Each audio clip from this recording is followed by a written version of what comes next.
ஒரு சமூக ஆதிக்கத்தை, ஜாதிய பார்வைகளை, ஒடுக்கப்பட்டோரை மேலும் நசுக்க எண்ணிய அக்கால அவலங்களை சமூக நீதி என்னும் ஒரே ஒரு விதையின் மூலம் மேடைகளில் முழங்கி தம் செயல்களிலும் தம் சொற்களிலும் அதை வடிவுபடுத்தி பாசிச சக்திகளுக்கு சிம்ம சொப்பனமாக திராவிட மண்ணிற்கு சொத்தாக என்றும் வாழுகின்ற தந்தை பெரியாரின் கொள்கைகளை, அவர் வாழ்வியல் நடைமுறைகளை, அவர் உரைத்த உரைகளை இன்று பெரியார் விஷன் ஓடிடி தளத்தில் தொடங்கியுள்ள அனைவருக்கும் மனமார்ந்த நன்றிகளும் பாராட்டுகளும் வாழ்த்துகளும்.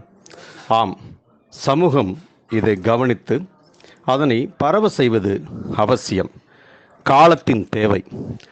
வருங்கால சமுதாயம் முன்னேற செய்யும் விதை இது, சமதர்மம் வளர்ந்திட செய்யும் விதை இது. இதற்கு கடமையாக மனதார வாழ்த்து மடலை காணொளி வாயிலாக வெளியிட்டுள்ளார் நமது தமிழ்நாட்டின் முதல்வர் மாண்புமிகு மு.க. ஸ்டாலின் அவர்கள். அவருக்கும் மனமார்ந்த நன்றிகள். அனைவரும் பாருங்கள், அனைவருக்கும் இத்தலத்தை கொண்டு சேருங்கள். வணக்கம். தந்தை பெரியார் இன்று உலகளாவிய மானுட தலைவராக பார்க்கப்படுகிறார்.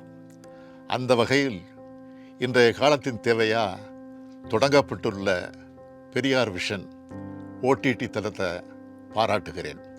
தந்தை பெரியாரோட சுயமரியாதை கொள்கைகளை உலகம் முழுக்க கொண்டு சேர்க்கிறதுக்கான பணியில் பல்வேறு ஊடகங்களையும் கலை வடிவங்களையும் நம்மளோட திராவிட இயக்கம் தொடர்ந்து பயன்படுத்தி வருது. அறிவியல் தொழில்நுட்ப வளர்ச்சி அதிகமாகி சமூக ஊடகங்கள் பெருகி இருக்கிற இந்த காலகட்டத்தில் இளைஞர்களிடம் தந்தை பெரியாரோட கொள்கைகளை கொண்டு சேர்க்கிற வகையில் சமூக நீதிக்கான உலகின் முதல் ஓடிடியாக பெரியார் விஷன் ஓடிடி தொடங்கப்படுது. ஒரு கொள்கைக்காக தொடங்கப்படும் உலகின் முதல் ஓடிடியாக இதுதான் இருக்கும்னு நினைக்கிறேன். எல்லாத்துலேயும் முன்னோடியாக இருக்கிற திராவிட இயக்கம் இதுலேயும் முன்னோடியாக இருக்குது. சுயமரியாதை இயக்கத்தோட நூற்றாண்டு விழாவில், குடியரசு இதழோட நூற்றாண்டு விழாவில் பெரியார் விஷன் ஓடிடி தொடங்கப்படுறது சிறப்புக்குரியது.